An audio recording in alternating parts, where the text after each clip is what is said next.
maybe we can have a quick chat about what's involved in being a successful author and writing a book. So, how did you start the book writing?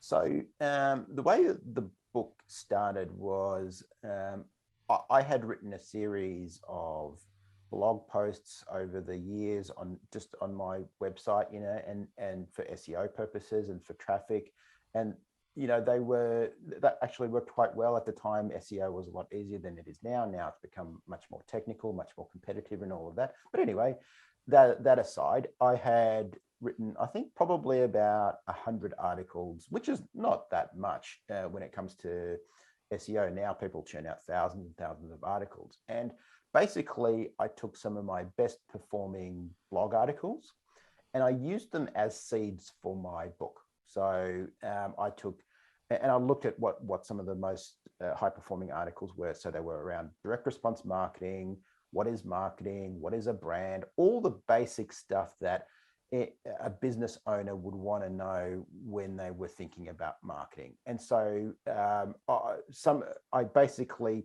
took my best performing articles, literally copied and pasted them into a Google Doc. And obviously, I had an outline for the book. And the outline for the book was very, very simple because the one-page marketing plan framework is 9 boxes. So now I had 9 chapters for the book. And then I also put in an introduction and a conclusion.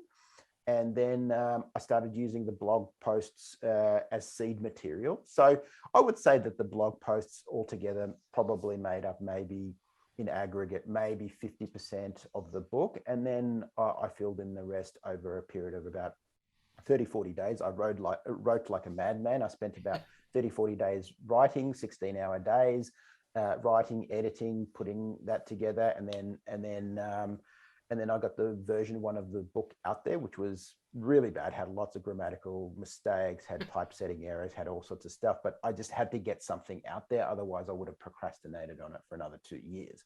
So really if I was to give you a summary, it's come up with the framework. So what's the thing that you're going to be famous for? In my case, it's the one-page marketing plan. For Michael Gerber, it's the E-Myth. For Gino Wickman, it's traction. So start with the framework. What's the big idea? What's the framework? Then put together an outline. The outline of the book is going to, what are the chapters going to be? And then really, there's no substitute for this, but write a good book, right? A lot of people are like, yes, you can get someone to buy a book for the first time or whatever, if it's clickbaity or if it's whatever you use kind of some special marketing technique or whatever, but you're never going to sell 500,000 or 1 million copies or whatever if you've written a crappy book. So it's got to be good material, right? It's got to be something that people share, that people buy in paperback format. Then they say, hey, I want to listen to it. So they buy the audio book, and hey, I want to send my friend a copy. And so they buy another copy for their friend, and so on and so forth. So that's how you sell 500,000 or 1 million books, by writing a good book. And I wish I had a shortcut to that, but that's what it is.